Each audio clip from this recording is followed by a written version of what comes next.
قرآن عظیم میں اللہ رب العزت یوں ارشاد فرماتا ہے، اے انسانوں، بے شک تمہارے پاس ایک واضح دلیل آئی اور ایک چمکتا ہوا کھلا ہوا نور تمہارے پاس آیا۔ یہ واضح دلیل کیا ہے اور یہ روشن نور کیا ہے؟ مفسرین فرماتے ہیں دلیل سے مراد بھی ذات مصطفیٰ ہے اور چمکتے ہوئے نور سے مراد بھی ذات مصطفیٰ ہے صلی اللہ تعالی علیہ وسلم۔ دلیل کہتے ہیں کسی کے ذہن میں موجود شک و شبہ کو دور کرنے والی چیز۔ اب وہ جب نبیوں کے ساتھ آتی ہے تو اسی کو معجزہ کہتے ہیں، اور آج کی اس گفتگو میں ہم نے موضوع سخن بنایا ہے معجزات مصطفیٰ صلی اللہ تعالی علیہ وسلم۔ اللہ کے نبی صلی اللہ تعالی علیہ وسلم کے معجزات، یہ عربک ورڈ ہے معجز، جس کا مطلب ہوتا ہے عاجز کرنے والی چیز، سامنے والے کو ڈھیر کر دینا، اس کو عربی میں کہتے ہیں معجز کر دیا۔ یہ نبیوں کے ساتھ اللہ تبارک و تعالیٰ نے ایک قوت ایسی بھیجی کہ وہ اپنی حقانیت کے لیے دلیل کے طور پر کوئی ایسی چیز ظاہر فرماتے ہیں جو عام انسانوں کے سمجھ میں نہ آ سکے، اسی کو معجزہ کہتے ہیں۔ معجزے کی چند شرطیں ہیں، یہ یاد رکھیں، نبی سے صادر ہوگی تو معجزہ ہے۔ کوئی جھوٹا آدمی ایسا کرتب کر کے دکھائے تو اسے جادو کہا جا سکتا ہے، شعبدہ بازی کہا جا سکتا ہے۔ اللہ کا نبی اپنی حقانیت کے لیے، اپنے رسول ہونے کے لیے، اپنے نبی ہونے کے لیے جو دلیل پیش کرتا ہے وہی معجزہ ہے۔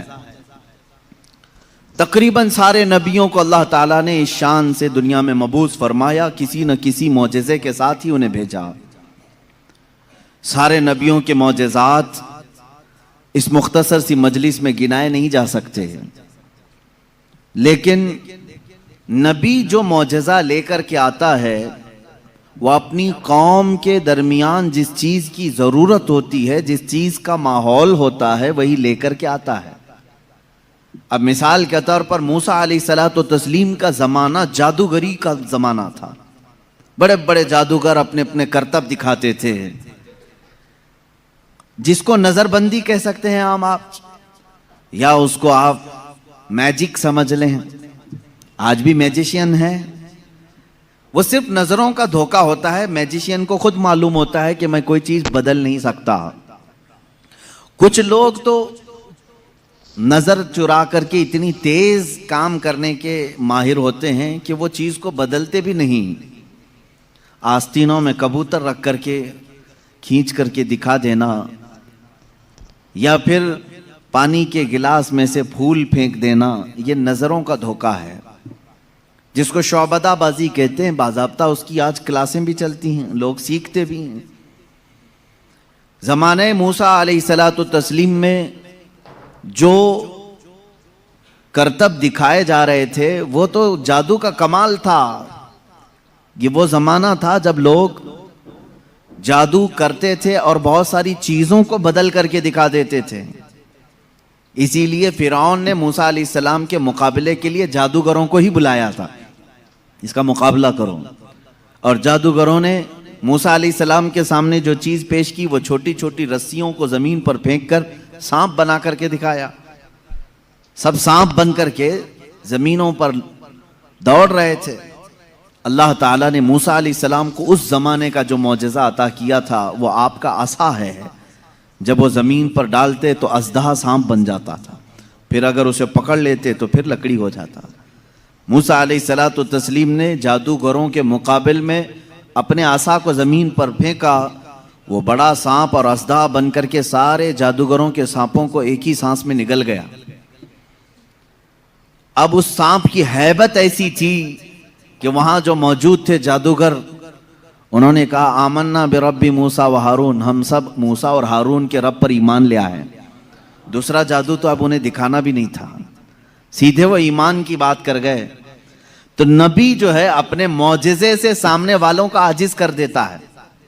اس میں واقعے میں آپ نے سمجھا کچھ اگر یہ عام لوگوں کے پاس دکھایا جاتا تو ظاہر سی بات ہے ہم سمجھ لیتے کہ ہاں عام آدمیوں کو اس طرح کر کے دکھائیں گے تو ان کے ذہنوں پر حکومت طاری ہو جائے گی. لیکن موسیٰ علیہ السلام نے ان لوگوں کو عاجز کیا تھا جو آلریڈی جادوگر تھے, وہ جانتے تھے چیزوں کو بدلنا, تو وہ عاجز کیسے ہو گئے؟ ایک بار زندگی میں موسیٰ علیہ السلام کی لکڑی کو سانپ بنتے ہوئے دیکھ کر وہ اپنی پرانی ساری چیزیں چھوڑ کر ایمان لانے پر کیسے تیار ہو گئے؟ ان کو چاہیے تھا کہ ایک اور دوسرا جادو ٹرائی کرتے. میرے عزیزو, معلوم یہاں یہ ہوتا ہے کہ جادو جو ہے وہ نظروں کا دھوکہ ہوتا ہے. جو جادوگر رسیوں کو سانپ بنائے تھے انہیں معلوم تھا کہ یہ حقیقت میں رسی ہے, اس جادوگر کو وہ رسی دکھتی تھی, عوام کو سانپ نظر آتا تھا. جادوگر کو وہ چیز حقیقت میں وہی دکھتی ہے جو ہوتی ہے, لیکن لوگوں کو بدل کر کے دکھتی ہے. جادوگروں کو یہ معلوم ہوتا ہے. لیکن موسیٰ علیہ السلام نے جو لکڑی زمین پر ڈالی تھی وہ جادوگروں کے نظر میں بھی لکڑی نہیں دکھ رہی تھی, وہ حقیقت میں سانپ بنی ہوئی تھی. یہ معجزے اور جادو میں فرق ہے.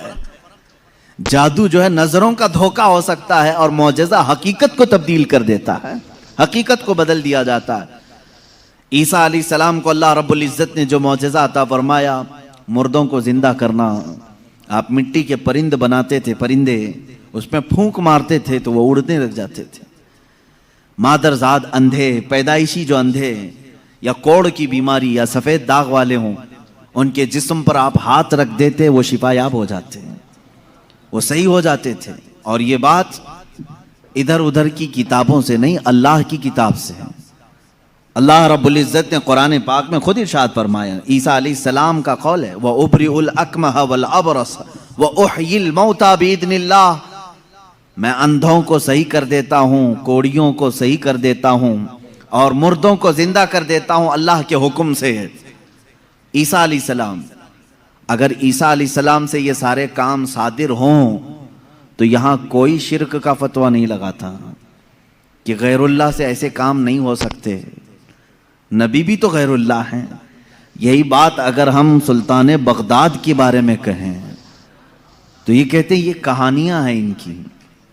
میرے عزیزو, کیا رسول پاک صلی اللہ علیہ وسلم نے نہیں فرمایا میری امت کے اولیاء بنی اسرائیل کے انبیاء کی طرح ہیں؟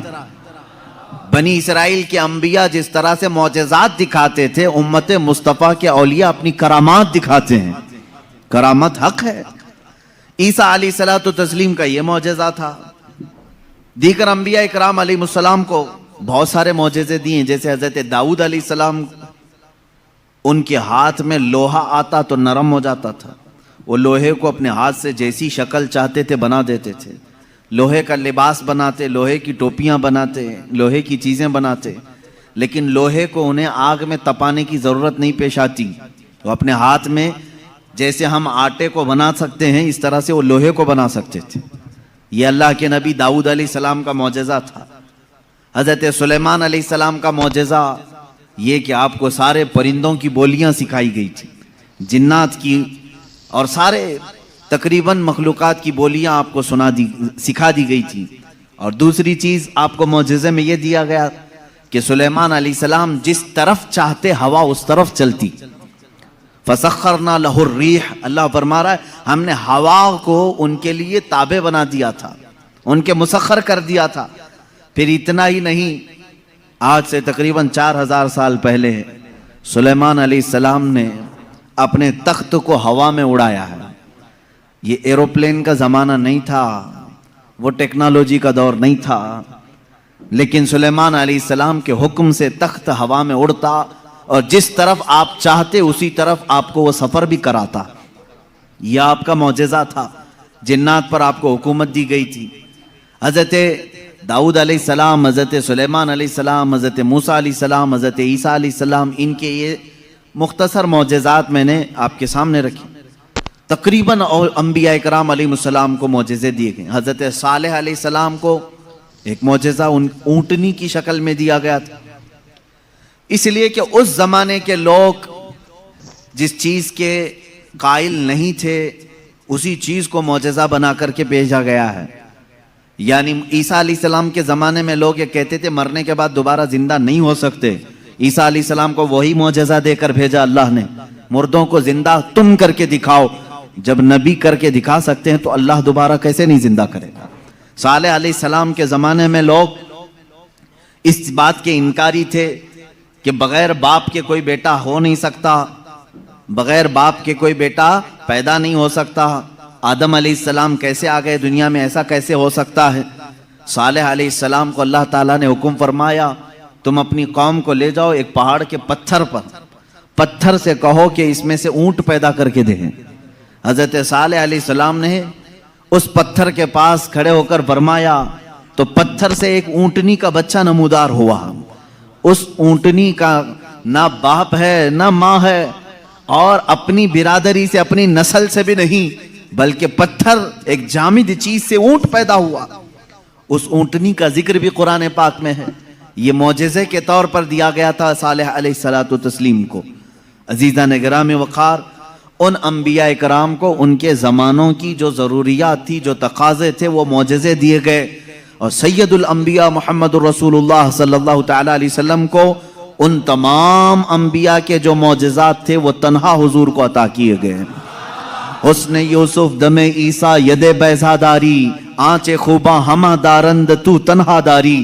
اے رسول پاک، یوسف کا حسن بھی آپ کے پاس ہے، عیسیٰ کا دم بھی آپ کے پاس ہے، اور موسیٰ کا ید بیضا بھی آپ کے پاس ہے۔ وہ تمام خوبیاں جو رکھتے تھے انبیاء، یا رسول اللہ، تنہا آپ کی ذات میں اللہ نے وہ جمع کیا۔ امام عشق و محبت نے فرمایا ذات ہوئی انتخاب وصف ہوئے لاجواب، ذات ہوئی انتخاب وصف ہوئے لاجواب، نام ہوا مصطفیٰ تم پہ کروڑوں درود۔ ایک ذات ہے، ہزاروں وصف اس میں جمع کیے اللہ نے، ہزاروں وصف جمع کیے۔ اب معجزات میں شروع کرتا ہوں، اس لیے کہ ہمارا وقت بہت تیزی سے چلتا ہے اور وقت کی سوئیاں ہمیں کاٹتے ہوئے چلی جاتی ہیں۔ اللہ ہمارے وقت میں برکت عطا فرمائے۔ اس بات کو میں محسوس کرتا ہوں کہ جب میلاد مصطفیٰ ہو، رسول کریم صلی اللہ تعالیٰ علیہ وسلم کے تذکرے ہوں، آپ کو بھی احساس ہوتا ہوگا، آپ کو بھی احساس ہوتا ہوگا، مجھے خود احساس ہوتا ہے 1.5 گھنٹہ 2 گھنٹہ یا جس قدر بھی یہاں بیٹھے ہیں، کب وقت گزر گیا پتہ ہی نہیں چلا۔ محفل ختم ہوتی ہے تو ہم گھڑیاں دیکھتے ہیں، کیا ہم اتنی دیر تک بیٹھے رہے؟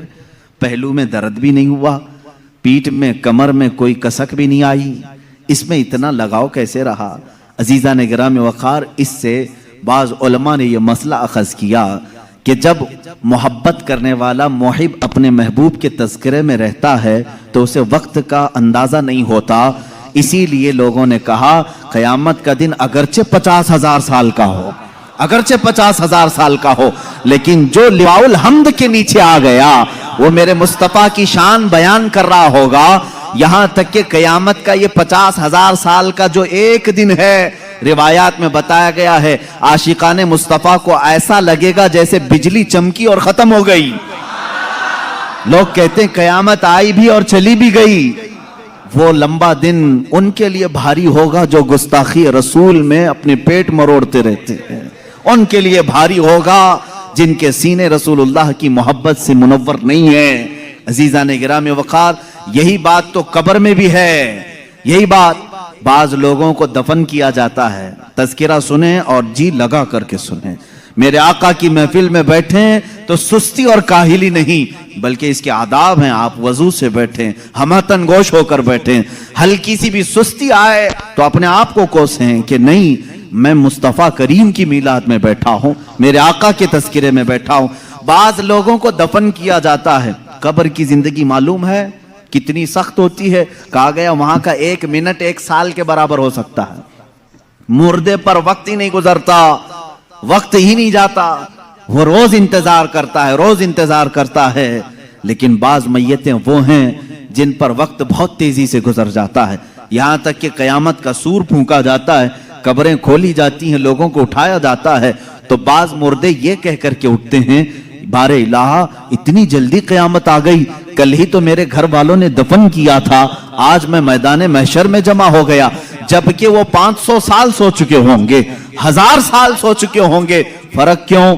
بعض مردوں پر وقت نہیں بیتتا، بعض لوگوں پر وقت تیزی سے چلا جاتا ہے، وجہ یہ ہے کہ جس کی قبر میں جلوہ مصطفیٰ نظر آ جائے، میرے آقا صلی اللہ تعالی علیہ وسلم اس کی قبر میں آ جائیں اور وہ جلوہ جہاں آرا کو دیکھنے میں مصروف ہو تو قیامت کا سور پھونک دیا جائے گا، وہ انہی جلووں میں مست ہو چکا ہوگا اور اسے وقت کا احساس نہیں ہوگا۔ اے اللہ ہمیں اس جماعت میں شامل فرما۔ اب ہم معجزات مصطفیٰ صلی اللہ تعالی علیہ وسلم کی طرف چلتے ہیں۔ اللہ کے نبی صلی اللہ تعالی علیہ وسلم کو میرے مولا نے جو معجزے دیے تھے وہ الگ الگ ہیں، حسی معجزے، معنوی معجزے۔ آپ صلی اللہ تعالی علیہ وسلم کا سب سے بڑا معجزہ کیا ہے، میں اس کو آخر میں عرض کرتا ہوں، لیکن ایک بات یاد رکھیں، حضور کی پوری زندگی معجزہ ہے، سب پوری زندگی معجزہ ہے۔ آپ کے جو بیانات ہیں وہ حدیثیں وہ معجزہ ہیں۔ حضور پاک صلی اللہ تعالی علیہ وسلم کا چلنا پھرنا اٹھنا بیٹھنا سب معجزے کی شکل میں ہے، اس لیے کہ اس طرح کی چیزیں عام آدمی کر نہیں سکتا۔ جو یہ دعویٰ کرے کہ میں حضور کے برابر ہو سکتا ہوں، معاذ اللہ رب العالمین، اس کو آج ہمارا بیان ضرور سننا ہوگا۔ معجزات مصطفیٰ صلی اللہ تعالی وسلم، ایک ایک چیز حضور صلی اللہ تعالی علیہ وسلم کی زندگی پوری کائنات کو آج بھی چیلنج کر رہی ہے، عاجز کر کے رکھی ہے۔ تو کون سی کھیتی سے نکل کر برابری کا دعویٰ کرتا ہے؟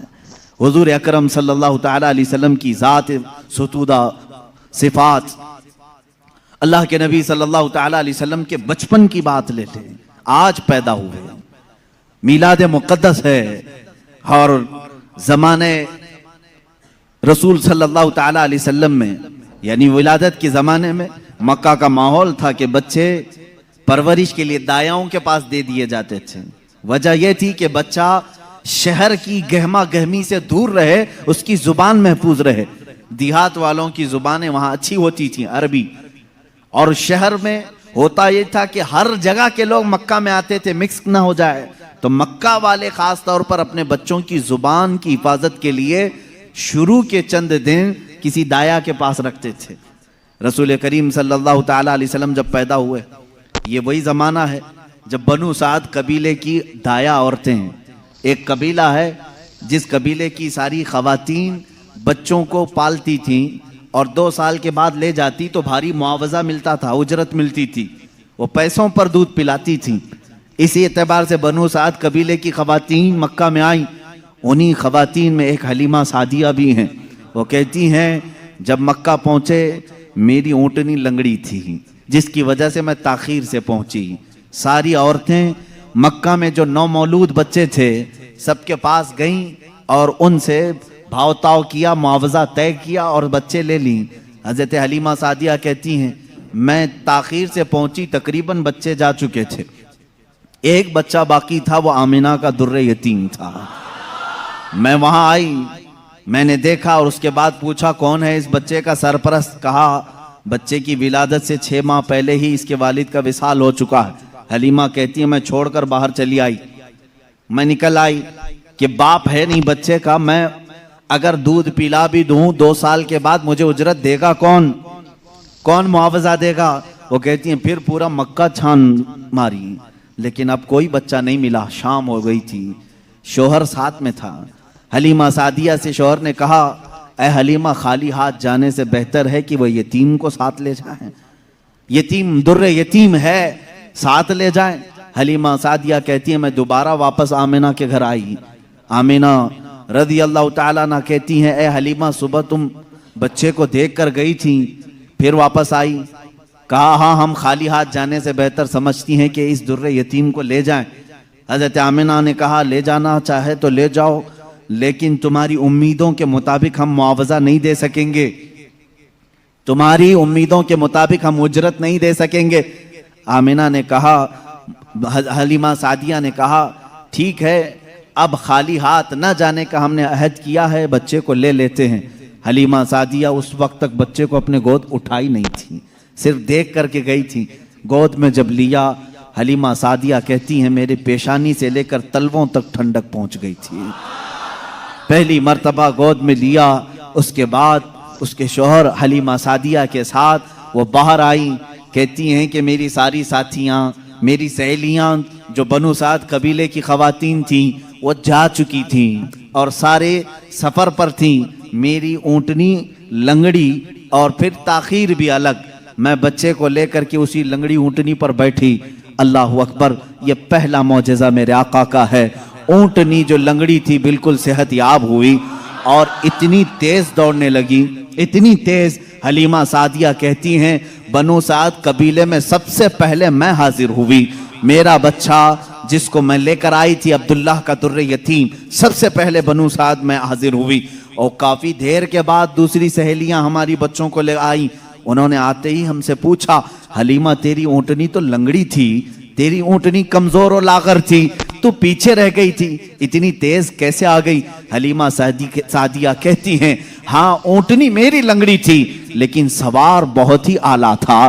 جیسے ہی یہ بچہ اس اونٹنی پر سوار ہوا, نہ جانے اس میں طاقت کہاں سے آئی, سب سے پہلے میں حاضر ہوئی. ساری عورتوں نے محسوس کیا یہ ایک معجزہ نہیں. بنو سعد جو قبیلہ ہے وہ آج بھی ہے طائف کے قریب, آج بھی وہ قبیلہ ہے حلیمہ سعدیہ کا قبیلہ جس کو بنو سعد کہتے ہیں.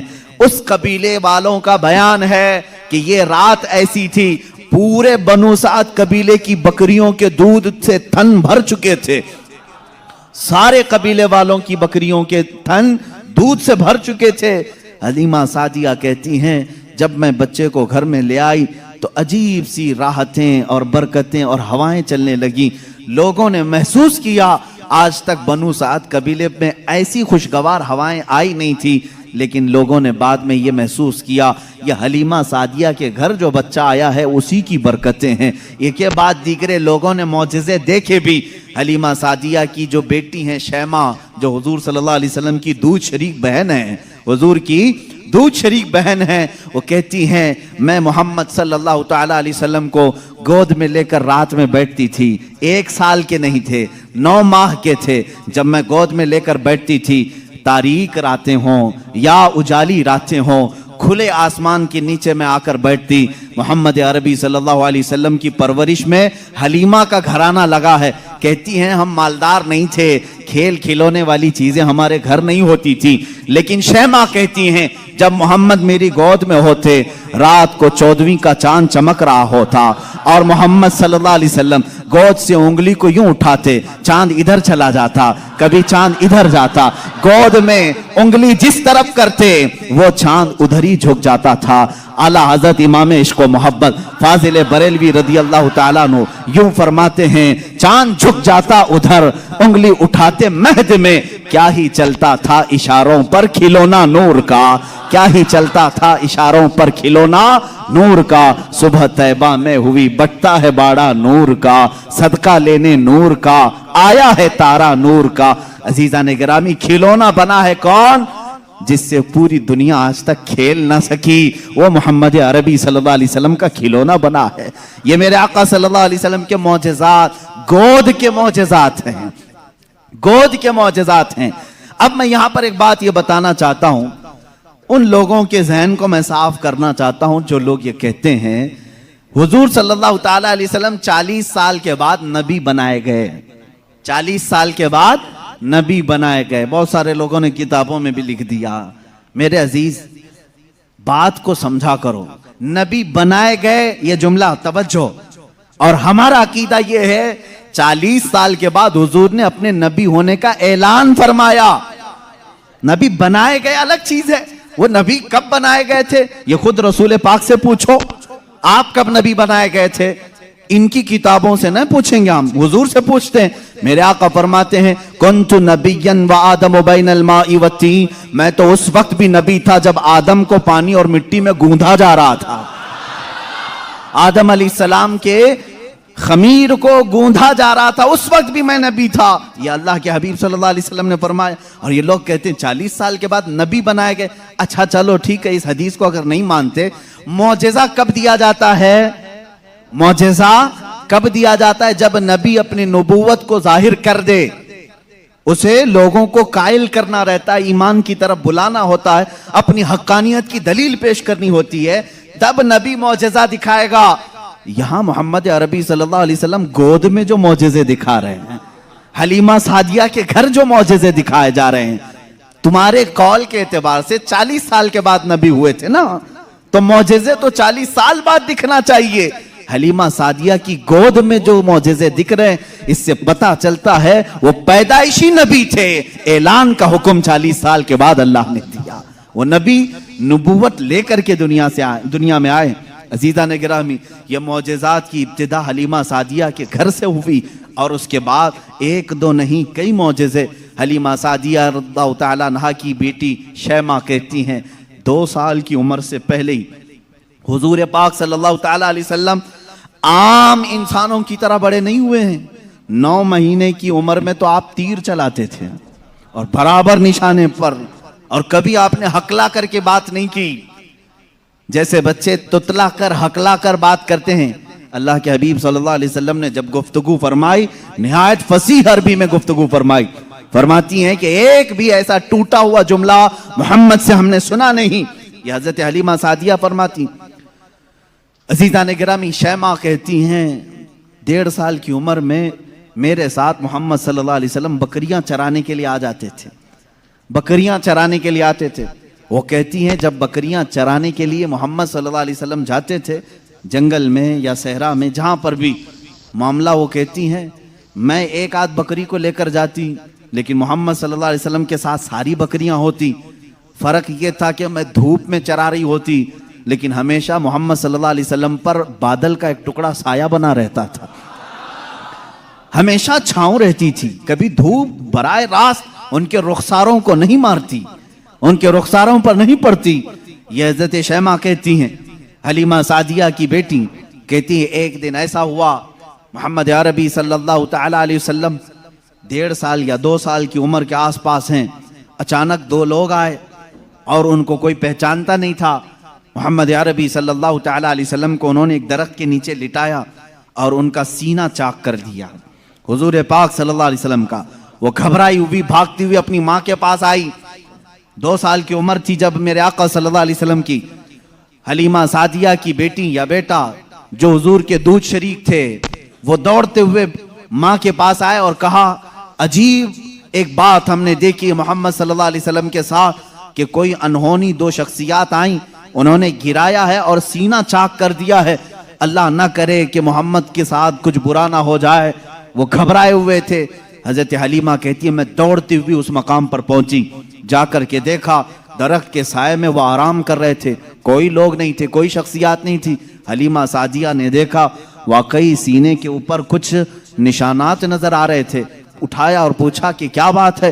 محمد عربی صلی اللہ علیہ وسلم نے فرمایا اللہ کے 2 فرشتے آئے تھے، انہوں نے میرا سینہ کھولا اور دل نکالا. جنت سے لائے ہوئے تشت میں جو ایمان و حکمت سے بھرا ہوا تھا میرے دل کو اس میں رکھا اور اس کے بعد پھر میرے سینے پر رکھا اور پھر بند کر دیا اور وہ چلے گئے. اس لیے کہ بچپن میں آنے والی عام انسانوں کی خصلتیں اس نور خدا محبوب خدا کے دل میں کبھی نہ آئیں.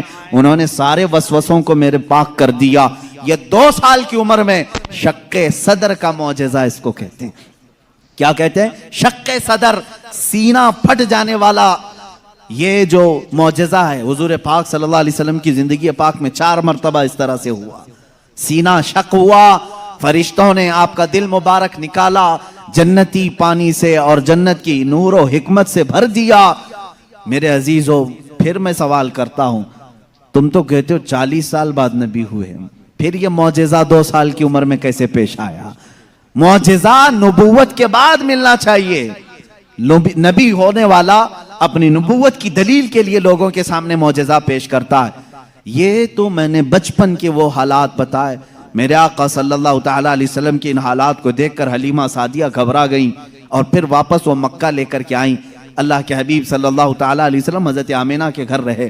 یہاں کے جو آپ کی زندگی پاک کے ایام ہیں وہ پھر اگلے کسی موضوع پر میں عرض کروں گا. آج معجزات مصطفیٰ ہمارا موضوع سخن ہے.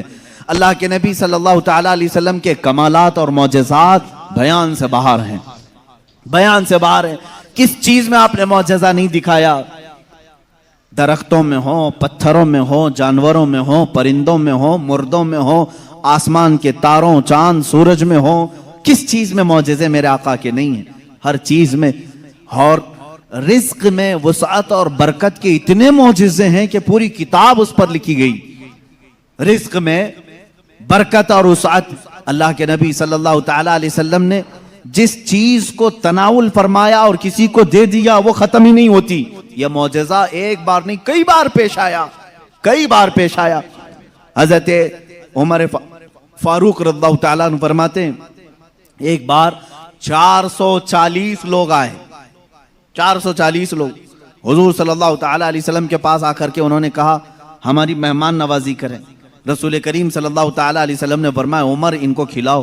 حضرت عمر نے کہا آقا میرے پاس ایک ہی آدمی کا کھانا ہے, ایک آدمی, یہ 440 ہیں. رسول کریم صلی اللہ تعالیٰ علیہ وسلم نے ایک کھجور انہیں دی اور فرمایا جاؤ جتنا کھانا ہے اسی میں سے کھلاؤ. حضرت عمر کہتے ہیں میں لے گیا, 440 لوگ کھاتے رہے, میرا کھانا ختم ہی نہیں ہوا. وہ کھا کر چلے بھی گئے, میرا گھر پورا کھا لیا, پھر بھی کھانا باقی رہا. یہ رزق میں برکت اور وسعت کے ایک نہیں بے شمار معجزے ہیں میرے آقا کے. صلح حدیبیہ کے موقع پر مکہ مکرمہ جا رہے تھے عمرہ کی نیت سے حضور اکرم صلی اللہ تعالیٰ علیہ وسلم. مکہ والوں نے بیچ راستے میں روک لیا تھا اور اس کے بعد ایک وقت ایسا آیا کہ لوگوں کے پاس پانی ختم ہو گیا, پانی نہیں تھا اور ایک کنواں قریب میں تھا وہ بھی سوکھ چکا تھا. وہ کنواں آج بھی مکہ میں موجود ہے, ہم نے اس کی زیارت کی. آپ ان سعودیوں نے 4 سال پہلے شاید ایک کمپنی کو ٹھیکے میں دے دیا اور اس کمپنی کے انڈر اب وہ کنواں ہے, ابھی اسے ختم نہیں کیا گیا. تقریباً 14 صدیاں پرانا کنواں آج بھی موجود ہے. وہ سوکھا ہوا بالکل سوکھ چکا تھا. حضور پاک صلی اللہ تعالیٰ علیہ وسلم نے کلی فرمائی اور کہا اس کنویں میں ڈال دو. صحابہ کہتے ہیں ہم نے اس کنویں میں پانی ڈال دیا, تھوڑا سا کلی کا پانی تھا, کنواں لبالب بھر گیا. پانی سے اتنا بھرا کہ جتنے لوگ تھے سبوں نے اس کنویں سے پانی پیا بھی, وضو بھی کیا, جسے غسل کی حاجت تھی غسل کیا, اپنے جانوروں کو بھی پلایا. ایک صحابی سے پوچھا گیا آپ لوگ کتنے تھے اس وقت؟ وہ کہتے ہم 1400 لوگ تھے, لیکن میرا یقین ہے کہ اگر 1 لاکھ ہوتے تو بھی پانی کم نہ پڑتا. اور اس کے بعد وہ کنواں کبھی سوکھا نہیں, آج بھی پانی اس میں موجود ہے. اور ایک کنواں بیر شفا جس کو کہتے ہیں, اس کے متعلق میں نے یہ سنا ہے کہ وہ نہایت ہی کھاری پانی, کڑوا پانی, جانور بھی نہیں پیتے تھے. اللہ کے نبی صلی اللہ تعالیٰ علیہ وسلم بدر سے واپسی کے موقع پر اس میں اپنا لعاب پاک ڈالا, وہ پانی آج بھی میٹھا ہے, آج بھی میٹھا ہے. ان سعودیوں نے اس میں سیمنٹ بھر دیا, ڈامر ڈال دیا, تارکول ڈالا, کیمیکل ڈالا. ان کے اعتبار سے یہ شرک ہے. یہ سب سنی لوگ آتے ہیں تبرک سمجھ کر کے اس پانی کو نکالتے ہیں, اس کی کوئی اصل نہیں, اس کی کوئی سند نہیں, اس کا کوئی ثبوت نہیں. اور اس غصے میں انہوں نے کنویں میں ہر چیز ڈالی, لیکن پانی بھی بڑا ضدی ہے, ہر چیز کو نکل کر کے پھر باہر آتا ہے. ساری چیزیں ختم ہوتی ہیں. ابھی 6 مہینے پہلے کے سفر میں بھی پانی پی کر کے آئے, انہوں نے وہاں پہرے دار لگائے. آج بھی پتہ نہیں بغض کس بات کا ہے, بغض کس چیز کا ہے. تمہیں سینما تھیٹروں سے تکلیف نہیں ہوئی, بیر شفا سے اتنی تکلیف. تمہیں بیچ کھولنے میں شرم و حیا نہیں آئی. مصطفیٰ کریم صلی اللہ تعالیٰ علیہ وسلم کے عشاق اور محبت کرنے والے اگر تاریخ کی کسی چیز کو دل و جان سے یقین کے ساتھ عمل کرتے ہیں اور انہیں شفا بھی ملتی ہے, تو ان کے پیٹ میں درد کیوں ہوتا ہے؟ حیرت کی بات ہے. عزیزان گرامی وقار, ایک بات, ایک فارمولہ تو مجھے سمجھ میں آتا ہے, ہر آدمی اپنے بڑوں کی روش پر چلتا ہے, ہر آدمی اپنے آقاؤں کو ضرور خوش کرتا ہے. الحمدللہ ہم ان تبرکات پر مر مٹتے ہیں, جان دیتے ہیں, اس لیے کہ ہمارے آقاؤں کا تبرک ہے. اور یہ ہر اس چیز کو مٹانے کی کوشش کرتے ہیں اس لیے کہ یہ بھی اپنے آقاؤں کی نسل میں سے ہیں. یہودی ہمیشہ چاہتے تھے کہ نام مصطفیٰ مٹا دیا جائے, ہمیشہ چاہتے تھے. تورات میں کھرچ کھرچ کر کے نام نکالے انہوں نے, لیکن اعلیٰ حضرت فاضل بریلوی رضی اللہ تعالیٰ عنہ نے یہ فرمایا, تو گھٹائے سے کسی کے نہ گھٹا ہے نہ گھٹے, جب بڑھائے تجھے اللہ تعالیٰ تیرا, مٹ گئے مٹتے ہیں مٹ جائیں گے آدھا تیرے, نہ مٹا ہے نہ مٹے گا کبھی چرچا تیرا. حضور پاک صلی اللہ تعالیٰ علیہ وسلم کی کوئی چیز تم تاریخ سے نہیں مٹا سکو گے. بہرحال رزق میں برکت اور وسعت کے بے شمار معجزات ہیں. ایک بار تو کمال کی بات ہے, مقام زورا پر حضور پاک صلی اللہ تعالیٰ علیہ وسلم تشریف فرمائے. یہاں صحابہ کہتے ہیں ہمارے پاس پانی پھر ختم ہو گیا. پانی کچھ بھی نہیں تھا, نہ کنواں قریب میں تھا. کنواں تھا تو کلی فرمائی, کنویں کا پانی باہر آیا. حضرت موسیٰ علیہ السلام کا معجزہ یاد ہوگا آپ کو. آپ نے لکڑی سے پتھر پر مارا ایک مرتبہ, 12 چشمے باہر نکلے. قرآن پاک میں ہے, قرآن نے فرمایا فَانْفَجَرَتْ مِنْهُ اثْنَتَا عَشْرَةَ عَيْنًا, 12 چشمے پانی کے نکلے تھے. اور اس لیے کہ ان کی امت میں 12 قبیلے تھے, 12 قبیلوں کے لیے 12 چشمے نکل گئے. کس چیز سے موسیٰ علیہ السلام نے مارا؟ اپنے عصا سے. کس پہ مارا؟ پتھر پہ. پتھر سے 12 چشمے نکلے. مصطفیٰ کریم صلی اللہ تعالیٰ علیہ وسلم سفر میں, صحابہ تشریف لائے, شکایت کی پانی کی. اللہ اللہ, میں یہاں پر عقیدے پر قربان جاؤں صحابہ کے, ان سے کیوں نہیں کہتے پانی برسانا, پانی دینا اللہ کا کام ہے. وہ صحابہ حضور کے پاس بار بار کیوں آ جاتے تھے؟ کھانا نہیں ہے تو حضور کے پاس, پانی نہیں ہے تو حضور کے پاس, بیماری ہے تو حضور کے پاس. اس لیے کہ انہی صحابہ کا عقیدہ بریلی کے امام نے لیا ہے, جن کا کہنا تھا شافی و نافی ہو تم, وافی و کافی ہو تم, درد کو کر دو دوا, تم پہ کروڑوں درود, آنکھ عطا کیجئے اس میں ضیا دیجئے, جلوہ قریب آ گیا تم پہ کروڑوں درود. وہ مانگنے کے لیے آتے تھے میرے آقا صلی اللہ علیہ وسلم کی بارگاہ میں, اور جنہوں نے کہا رسول اللہ سے مانگنا حرام ہے, معاذ اللہ رب العالمین, ان کو اللہ تعالیٰ نے ایسوں کا محتاج بنایا, در در کی ٹھوکریں کھاتے ہوئے آج بھی ذلیل و خوار ہے. اسی لیے میرے امام نے کہا ہے جو تیرے در سے یار پھرتے ہیں, در بدر یوں ہی خار پھرتے ہیں, در بدر یوں ہی خار پھرتے ہیں. ہمیں فخر ہے اس بات پر, ہم محتاج ہیں تو مدینے کے تاجدار کے رسول کریم صلی اللہ تعالیٰ علیہ وسلم سے مانگیں گے. اس لیے مانگتے ہیں کہ رب ہے موتی یہ ہے قاسم, رزق اس کا ہے کھلاتے یہ ہیں, رزق اس کا ہے کھلاتے یہ ہیں. ہم خالق سمجھ کر, ہم رسول اللہ کو رازق سمجھ کر نہیں جا رہے ہیں, بلکہ وہ رزاق حقیقی کے نائب ہیں. اسی لیے اعلیٰ حضرت فاضل بریلوی نے فرمایا ہے کہ رب ہے موتی یہ ہے قاسم, رزق اس کا ہے کھلاتے یہ ہیں. بخدا خدا کا یہی ہے در, نہیں اور کوئی مفر مخر, جو وہاں سے ہو یہیں آ کے ہو, جو یہاں نہیں تو وہاں نہیں. یہ اعلیٰ حضرت نے فرمایا. بہرحال رسول کریم صلی اللہ تعالیٰ علیہ وسلم کے پاس اب صحابہ آئے پانی کی شکایت لے کر کے. پانی یہاں پر بھی نہیں ہے. حضور پاک صلی اللہ علیہ وسلم نے فرمایا کنواں بھی قریب نہیں, تالاب بھی قریب نہیں, پتھر بھی قریب نہیں. ایک صحابی سے کہا کہ برتن کچھ ہے تمہارے پاس؟ کہا ایک برتن میں اتنا پانی ہے کہ یا تو پی سکتا ہوں یا تو وضو کر سکتا ہوں. حضور پاک صلی اللہ علیہ وسلم نے فرمایا وہی لے آؤ. برتن کو قریب رکھا اور اپنا دست مبارک اس میں رکھا. صحابہ فرماتے ہیں ہر انگلی پاک سے پانی کے چشمے جاری تھے, جیسے فوارے نکلتے ہیں, فاؤنٹن جس طرح ہوتے ہیں. حضور پاک صلی اللہ تعالیٰ علیہ وسلم کی انگلیوں سے چشمے نکلنے لگے. پھر امام اہل سنت فاضل بریلوی فرماتے ہیں انگلیاں ہیں فیض پر, ٹوٹے ہیں پیاسے جھوم کر, انگلیاں ہیں فیض پر, ٹوٹے ہیں پیاسے جھوم کر, ندیاں پنجاب رحمت کی ہیں جاری. واہ واہ, پنجاب رحمت کی. پنجاب رحمت کا مطلب پنجاب جو ہمارا ہے اس کو اس لیے پنجاب کہتے ہیں, 5 ندیاں ہیں وہاں پر. میرے آقا صلی اللہ تعالیٰ علیہ وسلم کے صرف دست مقدسہ میں رحمت کے پنجاب تھے. 5 انگلیوں سے 5 چشمے نکلے. اور اس وقت صحابہ فرماتے ہیں ہم تقریباً 300 لوگوں نے اس سے وضو بھی کیا, پانی بھی پیا, جانوروں کو بھی پلایا. کس پانی سے؟ انگلیوں سے نکلے ہوئے پانی. اب میں پوچھتا ہوں میرے عزیزو, یہ ہے معجزہ جس کو خرق عادت کہتے ہیں, جو عقل میں نہ آئے, عقل میں نہ آئے. ہاں ایک بات تو سمجھ میں آتی, موسیٰ علیہ السلام نے لکڑی ماری تھی پتھر پر اور پتھر سے 12 چشمے نکلے. معجزہ وہ بھی تھا, لیکن ہم نے دنیا میں بہت سارے فالس دیکھے ہیں جو پتھروں سے ہی نکلتے ہیں. نہیں دیکھا آپ نے؟ پہاڑوں سے پانی کا نکلنا عام سی بات ہے, لیکن نور مصطفیٰ محمد عربی صلی اللہ علیہ وسلم کا معجزہ تو یہ ہے دنیا نے آج تک نہ سنا ہوگا نہ دیکھا ہوگا.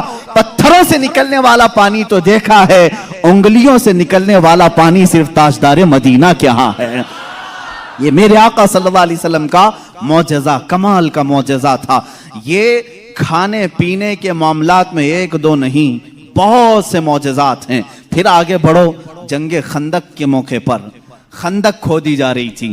واقعہ ایسا تھا میرے ان 12 روزہ عنوانات میں ایک عنوان ہے انشاءاللہ حضور صلی اللہ تعالیٰ علیہ وسلم کے سارے غزوات، حضور کی جنگی حکمتیں کیا تھیں، انشاءاللہ العزیز اس میں عرض کروں گا۔ خندق ایک جنگ ہوئی ہے، اس کا نام ہی غزوہ خندق اس لیے کہ مدینے کے اطراف میں ایک بہت بڑی خندق کھودی گئی تھی، ایک کھائی کھودی گئی تھی۔ وجہ یہ تھی کہ دشمن پوری کی پوری فوج لے کر مدینے میں داخل نہ ہو، اس لیے کہ جب دشمن فوج لے کر اپنے شہر میں آئیں گے، شہر میں تہس نہس کریں گے، بربادی کریں گے، باہر ہی نپٹ لیا جائے تو گھر تو محفوظ رہیں گے۔ جنگ ہوگی، کچھ تو نقصان ہوگا کہ نہیں ہوگا؟ جیسے دیکھنے عراق تباہ ہو گیا، شام تباہ ہو گیا۔ یہی جنگ اگر امریکہ میں ہوتی تو کیا وہ بچا ہوتا؟ جہاں جنگ ہوتی وہاں کے گھر اجڑ جاتے۔ مدینہ طیبہ سے باہر جنگ کے لیے خندق کھودی گئی۔ اب یہ خندق کھودنے میں کافی دن لگ گئے۔ صحابہ اس زمانے میں بھوکے پیاسے فاقہ کشی میں خندق کھودتے رہے۔ ایسے نہیں کہ صرف صحابہ نے کھودا، اللہ کے نبی صلی اللہ تعالیٰ علیہ وسلم نے خود بھی اپنے ہاتھ سے خندق کھودی ہے۔ ایک بار صحابہ فرماتے ہیں بڑا پتھر آ گیا، کسی سے نہیں ٹوٹتا تھا، ہلتا بھی نہیں تھا۔ اس وقت رسول کریم صلی اللہ علیہ وسلم کو انہوں نے خبر دی، اللہ کے حبیب صلی اللہ تعالیٰ علیہ وسلم تشریف لائے۔ میرے عزیزوں، میرے آقا کا ایک معجزہ یہ بھی تھا، جتنے صحابہ تھے ان کے پاس جتنی طاقت تھی، سب سے زیادہ طاقت میرے مصطفیٰ کے پاس بھی تھی۔ حضور پاک صلی اللہ تعالیٰ علیہ وسلم نے اپنے زمانے کے نامور پہلوان ابو دجانہ یا کچھ اور نام ہے میں بھول رہا ہوں، حضور صلی اللہ تعالیٰ علیہ وسلم نے اس کے ساتھ کشتی لڑی جس کو پورے عرب نے کبھی نہیں پچھاڑا تھا۔ 3 مرتبہ حضور پاک نے اس کو پیٹ لگا دیا تھا۔ حضور اکرم صلی اللہ تعالیٰ علیہ وسلم اپنے ہاتھ میں کدال لے کر کے اس پتھر کو نکالنے آئے، ایک اس پر ماری ضرب، چنگاری اچھلی اور روشنی آئی۔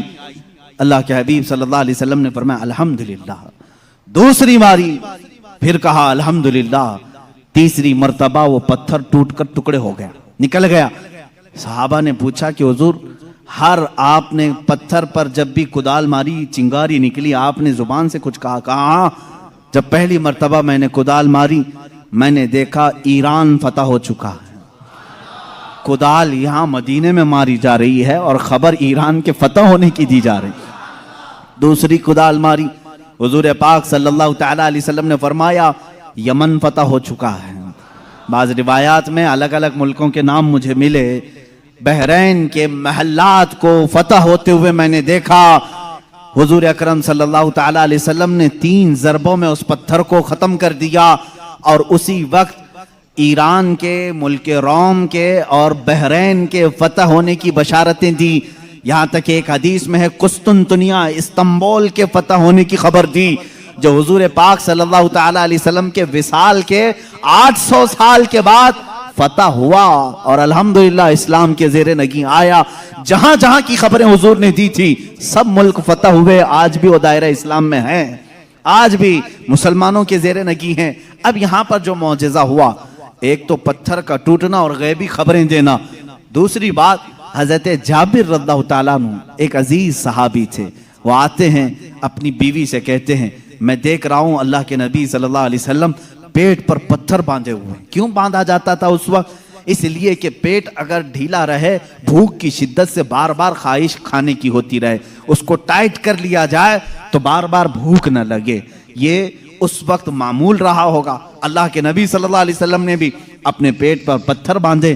حضرت جابر کہتے ہیں مجھ سے دیکھا نہیں جا رہا ہے، اس حالت میں میرے آقا کام بھی کر رہے ہیں۔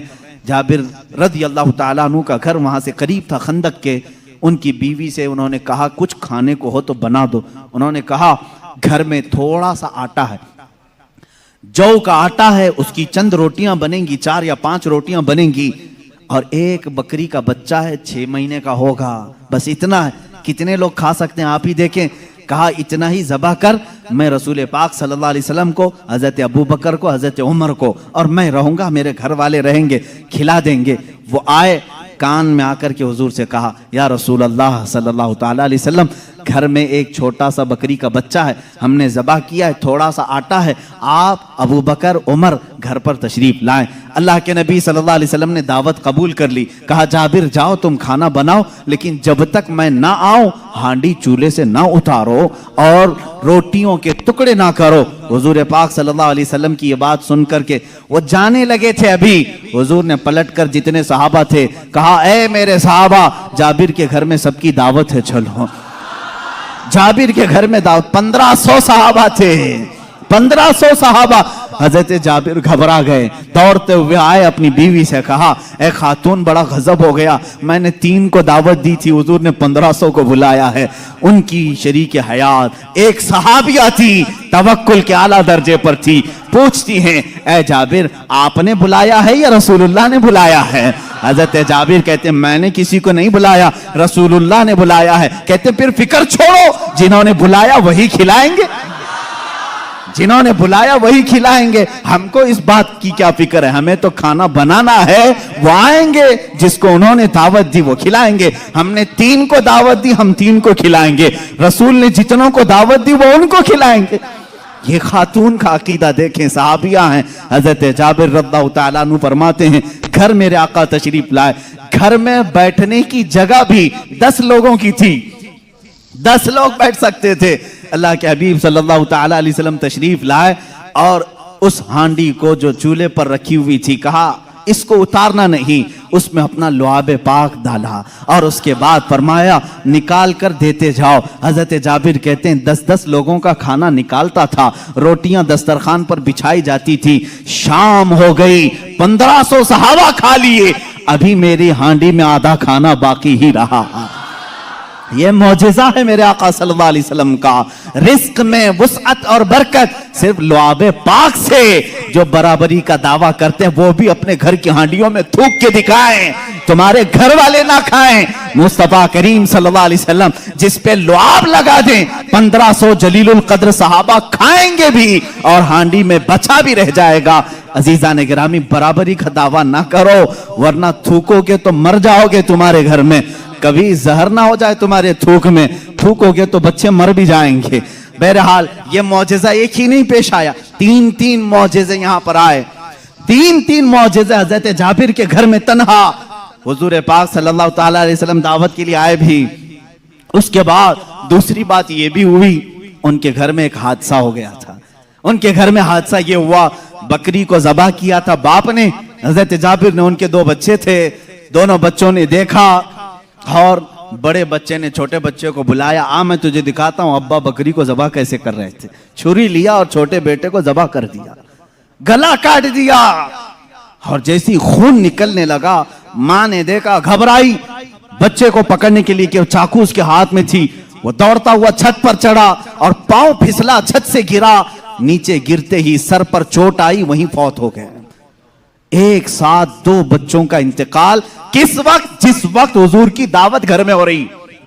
حضرت جابر کو معلوم نہیں تھا, وہ کھانا بنانے کا حکم دے کر چلے گئے تھے, یہاں دونوں بچے فوت ہو چکے تھے. لیکن اس وفا شعار خاتون کے جذبے کو ہزاروں سلام. دونوں بچوں کی لاشوں کو اٹھائی, گھر کے ایک کونے میں لے کے آئی اور ان پر چادر ڈال دیا. کہا آج میں نہ روؤں گی نہ چیخوں گی, اس لیے کہ میرے گھر رسول خدا تشریف لا رہے ہیں, میں اپنے غم کو اس دعوت پر بھاری ہونے نہیں دوں گی. میرے عزیز, کسی ماں کا کلیجہ اگر برداشت کر سکتا ہے اپنے بیٹے کی موت کا غم, تو مجھے بتاؤ دنیا کی کوئی ایسی عورت.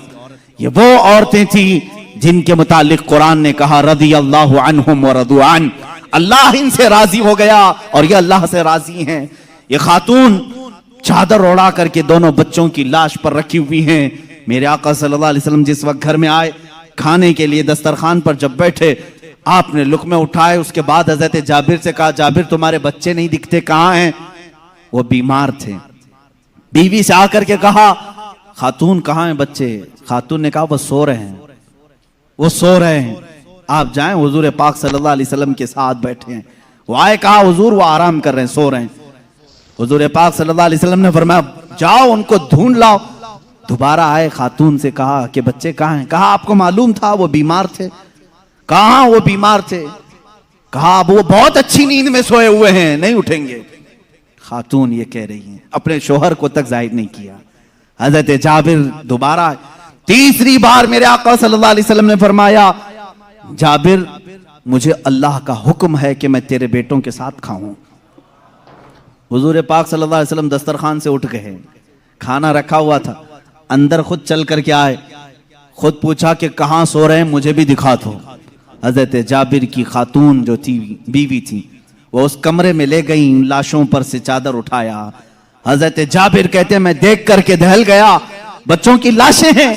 اللہ کے نبی صلی اللہ تعالی علیہ وسلم قریب گئے، دونوں بچوں کے ہاتھوں کو پکڑا اور کہا بہت دیر سے ہم تمہارے انتظار میں، اٹھو دسترخوان بچھا ہے۔ دونوں بچے اپنے کپڑے جھاڑتے ہوئے کھڑے ہو گئے۔ موسیٰ عیسیٰ علیہ السلام کے مردوں کو زندہ کرنے کا معجزہ تم نے سنا ہوگا۔ نبی رحمت صلی اللہ تعالی علیہ وسلم اپنے غلاموں کے گھر میں جو فوت شدہ شہزادے تھے انہیں زندہ بھی کیا اور اپنے دسترخوان پر بٹھایا بھی۔ اور یہ بچے صرف تھوڑی دیر کے لیے زندہ نہیں ہوئے تھے، پھر ایک لمبی زندگی انہوں نے گزاری میرے آقا کی صحبت میں، اور حدیثیں بھی روایت کی ہیں۔ یہ حضور اکرم صلی اللہ علیہ وسلم کا معجزہ، دو معجزے ایک ہی گھر میں۔ تیسرا معجزہ یہ ہے، یہ رحمت عالم صلی اللہ تعالی علیہ وسلم جس گھر پر جائیں اس گھر کے رحم و کرم کی باتیں نہ پوچھو، وہاں برکت ہی برکت ہے۔ پورا کھانا کھا کر جب صحابہ چلے جا رہے تھے، ساری ہڈیوں کو جمع کیا، میرے آقا صلی اللہ علیہ وسلم نے فرمایا وہی بکری کا 6 ماہ کا بچہ تھا۔ اللہ کے نبی صلی اللہ علیہ وسلم نے کہا اے بکری کھڑی ہو جا۔ بکری اپنا کان جھاڑتے ہوئے کھڑی ہو گئی، حضرت جابر کو ان کی بکری واپس دی گئی۔ عزیزان گرامی، یہ مصطفیٰ کریم صلی اللہ تعالی علیہ وسلم کے ناز ہیں اور ان کے انداز ہیں۔ جس گھر میں گئے ساروں کو کھلایا بھی، اور کھلانے والے کے بچوں کو بھی زندہ کیا، بکری کو بھی زندہ کیا۔ تمہارا مال تمہیں دے دیا گیا اور سب کو کھلا بھی دیا گیا۔ رزق میں وسعت و برکت کے ایک دو نہیں بے شمار معجزے ہیں اللہ کے نبی صلی اللہ تعالی علیہ وسلم کے۔ میرے عزیزو، ان کے علاوہ جو معجزات بڑے ہیں، جس کو شق القمر کا معجزہ کہا گیا ہے اور رد شمس کا معجزہ کہا گیا ہے۔ شق القمر چاند کے ٹکڑے کر دینا، رد شمس سورج کو پھیر دینا، یہ بڑے معجزات میں سے ہے جن کے تذکرے احادیث کی کتابوں میں ہے اور صحیح احادیث میں موجود ہے۔ مکہ مکرمہ میں بھی جادوگر تھے، لوگ جادو سمجھتے تھے۔ اس وقت اللہ کے نبی صلی اللہ تعالی علیہ وسلم سے کئی لوگوں نے جن معجزات کا سوال کیا، حضور پاک نے وہ انہیں کر کے دکھایا۔ ایک عربی شخص، ایک دیہاتی آیا اور اس نے کہا اے محمد عربی صلی اللہ تعالی علیہ وسلم، میں آپ کو اللہ کا رسول کیسے مان لوں؟ میری عقل ہے، آپ کسی استاد کے پاس نہیں گئے، میں نے کبھی آپ کے متعلق سنا نہیں کہ کوئی استاد آپ کو پڑھایا، پھر بھی آپ کے زبان سے جو الفاظ نکلتے ہیں وہ کمال کے ہیں۔ بہرحال میں آپ کو اللہ کا رسول کیسے تسلیم کروں؟ حضور پاک صلی اللہ تعالی علیہ وسلم نے اس سے پوچھا کہ کیا میں تجھے یہ سامنے والے درخت سے کہلوا دوں کہ میں اللہ کا رسول ہوں، تو مان لے گا؟ اس نے کہا ہاں مان لوں گا، درخت بھلا بات بھی کر سکتا ہے۔ حضور پاک صلی اللہ علیہ وسلم نے فرمایا جا اس درخت سے کہہ دے اللہ کے رسول بلا رہے ہیں۔ حضور نے نہیں بلایا، اس دیہاتی سے کہا، یہ بات توجہ چاہتا ہوں، اس نکتے کو سمجھو، حضور حکم دے درخت آ جانا چاہیے نا۔ حضور نے فرمایا اس دیہاتی سے جو دیکھنے آیا تھا، جا تو خود بول کہ اللہ کے رسول بلا رہے ہیں۔ وہ گیا دیہاتی، درخت کو مخاطب کر کے کہا اے درخت تجھے اللہ کے رسول بلا رہے ہیں۔ حدیث پاک میں وہ درخت اپنے جڑوں سمیت باہر آئے، کافی بڑا درخت ہے، اور جھومتے ہوئے جیسے پنڈلیوں پر انسان چلتا ہے بارگاہ مصطفیٰ میں آیا، اور ایسے جھکا جیسے انسان رکوع میں جھکتا ہے، اور اس کے بعد اس درخت سے آواز آنے لگی اشہد انک رسول اللہ، گواہی دیتا ہوں کہ آپ اللہ کے رسول ہیں۔ اللہ کے نبی صلی اللہ علیہ وسلم نے فرمایا درخت تو اپنے مقام پر واپس چلا جا۔ وہ درخت پھر وہیں چلا گیا جہاں تھا وہیں۔ آج بھی مکہ مکرمہ میں اس درخت کی جگہ پر ایک مسجد بنائی گئی ہے، یہ ترکیوں کی بدولت بنی تھی، وہابیوں کی بدولت نہیں۔ اس مسجد کو مسجد شجرہ کہتے ہیں، درخت والی مسجد۔ اس دیہاتی نے بعد میں کہا اے اللہ کے رسول، جب درخت آپ کو اللہ کا رسول مانتے ہیں اور سجدہ کرتے ہیں، ان سے زیادہ حق تو انسانوں کا ہے، میں سجدہ کروں آپ کو، میں اللہ کا رسول مانوں؟ اللہ کے نبی نے فرمایا اللہ نے اپنے علاوہ کسی اور کے لیے سجدہ حلال نہیں کیا، سجدہ صرف اللہ کا ہوگا۔ ہاں، اس نے کلمہ طیبہ پڑھا اور ایمان لایا۔ میں یہاں بتانا چاہتا ہوں معجزہ وہ ہے رسول جو کہہ دے وہ ہو جائے، لیکن یہاں تو رسول نے درخت کو نہیں کہا، اس دیہاتی نے جا کر کہا، وہ بھی ابھی ایمان نہیں لایا تھا، ایمان لانے سے پہلے جا کر کہا اے درخت تجھے رسول بلا رہے ہیں۔ پتا چلا رسول کا غلام جو ہوتا ہے، رسول سے جس کی نسبت ہو جائے، جس کا کنیکشن مضبوط ہو جائے، وہ بھی اگر مخلوقات کو حکم دے دے تو اس کے حکم کی وہ پابندی کرتے نظر آتے ہیں، اس کے حکم کی پابندی کرتے نظر درخت سے پوچھتے اگر تم، اے درخت کیا تو ایک دیہاتی کی بات مان کر اپنی زمین کی جڑوں سے نکل آیا؟ یہ دیہاتی بھلا ہے کون؟ تو اس کی بات کیسے مان لیا؟ تو درخت تمہیں اپنے عالم ارواح میں غالباً یہ جواب دے دے، وہ کہے گا نادان تو یہ نہ دیکھ کہ وہ دیہاتی مجھے بلانے آیا تھا، یہ دیکھ وہ کس کے حکم سے آیا تھا، جس کا حکم تھا اس کے حکم پر میں بجا لانے کے لیے اس عمل کو کیا۔ عزیزان گرامی وقار، یہ درختوں کے معجزے یہ ایسے نہیں ہیں کہ صرف ہم لوگوں نے لکھے ہیں، تاریخ کی اوراق آج اس بات کے شاہد ہیں کہ مکہ کے کفار و مشرکین بھی ان معجزات کو دیکھتے رہے، ان معجزات کو انہوں نے دیکھا، درخت کا نکل کر کے آنا، ہرن کا بات کرنا حضور سے، اونٹ کا بات کرنا، بھیڑیے کا گفتگو کرنا، یہ مکہ والوں نے سنا بھی ہے۔ فصیح عربی زبان میں ایک بھیڑیا گفتگو کر رہا تھا مکہ میں، ایک آدمی نے، مکے والے نے دیکھا بھیڑیا گفتگو کر رہا ہے عربی میں، اس کا شکار اس نے چھین لیا تھا، اس نے کہا اللہ نے جو مجھے رزق دیا تو نے چھین لیا۔ اس نے پلٹ کر کے کہا کیا جانور بھی عربی بولتے ہیں؟ اس بھیڑیے نے جواب کیا دیا سنی، اس بھیڑیے کا جواب وہ عاشق رسول ہوگا۔ اس نے کہا اے نادان، جانور کا بات کرنا اتنے تعجب کی بات نہیں، اس سے بڑے تعجب کی بات تو یہ ہے اللہ کا سب سے مقدس رسول مکہ میں ہے اور تو ایمان نہیں لاتا، اس سے بڑا تعجب یہ ہے۔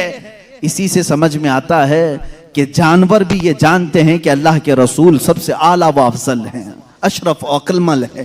عزیزان گرامی وقار، ایک بار ابو جہل نے پروپیگنڈا پھیلایا کہ آؤ دیکھتے ہیں محمد کی بہت صلی اللہ تعالی علیہ وسلم، بہت سارے لوگ قائل ہو گئے، یہ جو کچھ بھی دکھاتے ہیں زمینوں پر دکھاتے ہیں۔ خط لکھ کر کے یمن کے ایک بہت معزز شخص جن کو حبیب یمنی کہتے ہیں بلایا، ابو جہل کی اچھی دوستی تھی، تجارت کی ساتھی داری رہی ہوگی۔ حبیب یمنی کو کہا ہمارے ہاں ایک ایسا شخص نکلا ہے جو ایسے ایسے دعوے کر رہا ہے، آؤ۔ اس حبیب نے کہا میں تو اپنی آنکھوں سے آ کر کے دیکھوں گا، اگر وہ جادوگر ہے تو میں سمجھ جاؤں گا کہ وہ کیسے جادو کرتا ہے، مجھے بھی تھوڑا علم ہے۔ وہ شخص حبیب یمن سے نکل کر کے مکہ آیا، ابو جہل نے سارے لوگوں کو جمع کیا، محمد عربی صلی اللہ تعالی علیہ وسلم کے پاس آئے اور کہا اگر آپ اللہ کے رسول ہیں اور آپ جو کچھ دکھاتے یہ معجزہ ہے تو اب ہمیں زمینی معجزہ، زمینی کرتب کی ضرورت نہیں، اس لیے کہ مکہ والوں کا یہ عقیدہ تھا جادوگر جو بھی دکھا سکتا ہے وہ زمین پہ، آسمان پہ نہیں دکھائے گا، آسمان پہ جادو نہیں چلتا۔ آج بھی کوئی جادوگر آسمان پہ جادو کر کے دکھائے نہیں چلے گا۔ انہوں نے کہا زمین کی بہت ساری چیزیں دیکھی، آسمان پہ کچھ دکھاؤ۔ یہ 14ویں کا چاند اس رات چمک رہا تھا، حضور پاک صلی اللہ تعالی علیہ وسلم نے فرمایا کہ اگر میں اس چاند کو 2 ٹکڑوں میں تبدیل کر دوں تو اس شخص نے کہا حبیب جو یمن سے آیا تب تو ہم آپ کو اللہ کا رسول مان لیں گے، اگر آپ کا حکم آسمانوں پر بھی چلتا ہے۔ حضور پاک صلی اللہ تعالی علیہ وسلم جبل ابو قبیس ایک پہاڑی ہے مکہ میں، اس کے نیچے کھڑے تھے، سارا مجمع تھا۔ اللہ کے نبی صلی اللہ تعالی علیہ وسلم نے چاند کی طرف یوں اشارہ فرمایا، اچانک چاند شک ہوا، ایک ٹکڑا پہاڑ کے اس طرف، دوسرا ٹکڑا پہاڑ کے اس طرف نظر آ رہا تھا۔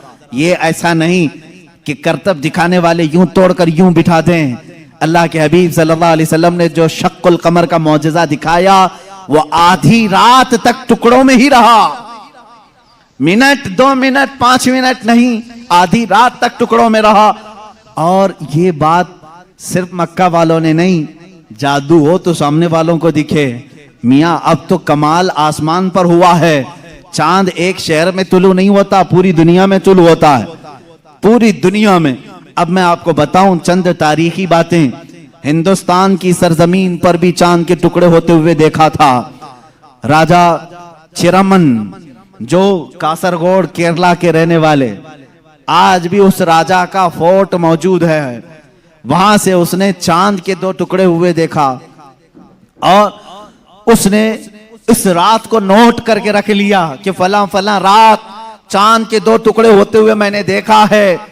پھر جب حضرت مالک بن دینار تشریف لائے, ہندوستان آئے اور ان کے کمالات کو دیکھ کر کے اس نے کہا ایک رہسیہ ہے, ایک معمہ ہے جو حل نہیں ہوتا.